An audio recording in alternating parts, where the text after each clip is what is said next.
നല്ലപോലെ കിടന്ന് ത്യാഗം സഹിക്കണം. അത് കിടന്നുണ്ട് അവൾ ആ ചെയ്യുന്നതിന് കൊടുക്കണം അവൾക്ക് ഒരു ബിഗ് സല്യൂട്ട്.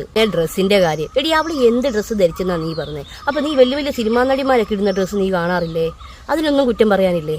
അത് ഈ പാവം പിടിച്ച, നീ ഇപ്പൊ പറഞ്ഞ പോലെ തന്നെ റബ്ബർ വെട്ടി നടക്കുന്ന പാവം പിടിച്ച നാട്ടിൻപുറത്തുകാരി ആയതുകൊണ്ട് നിനക്കത് വലിയ കുറ്റം. വലിയ സിനിമാ നടിമാര് വലിയ ചെയ്തിട്ടുണ്ടെങ്കിൽ അത് വലിയ സംഭവം. കഷ്ടം. ഡ്രസ്സിന്റെ കാര്യം നീ വിട്. എടി, നീ അവളുടെ കമന്റ് കണ്ടോ? ഒരാൾക്ക് ഇഷ്ടമല്ല അവളെ. മൊത്തം വൃത്തികെട്ട രീതിക്കുള്ള കമന്റുകളാ. ഞാനൊക്കെ കണ്ടിട്ടങ്ങ് തൊലി ഉരിഞ്ഞു പോയി. അതിന് നീ ഇപ്പൊ എന്ത് പറയും? കമന്റ് എടി, ഒരമ്മ വെറ്റ മക്കളാകുമ്പോൾ തമ്മിൽ അങ്ങോട്ടും ഇങ്ങോട്ടും തമ്മിൽ തല്ലുന്ന കാലമാണ്. ഒന്നും അറിയാത്ത നീ വന്നിട്ട് വരെ ആ കമന്റ് കണ്ടിപ്പം കുറ്റവാ പറഞ്ഞുകൊണ്ടിരിക്കുന്നത്. അത് ഒരു നാട്ടുകാരായ നമ്മളെ. എന്നിട്ട് പിന്നെ പല നാട്ടിലുള്ള ആൾക്കാർ കുറ്റം പറയുന്നെന്ന് പറഞ്ഞ് അതിന് നമ്മൾ വിഷമിച്ചിട്ട് കാര്യമില്ല. അവൾ പുലിക്കുട്ടിയാണെന്നേ ഞാൻ പറയുള്ളൂ. അവൾക്ക് കമന്റ് ഓഫ് ചെയ്താൽ തീരാനുള്ള പ്രശ്നമുള്ളൂ. അവള് എല്ലാ വീഡിയോസിലും ഒരു ഫോട്ടോസിലും അവൾ കമന്റ് ഓഫ് ചെയ്തിട്ടില്ല. വായിച്ചു പോകുന്ന ആൾക്കാരല്ലേ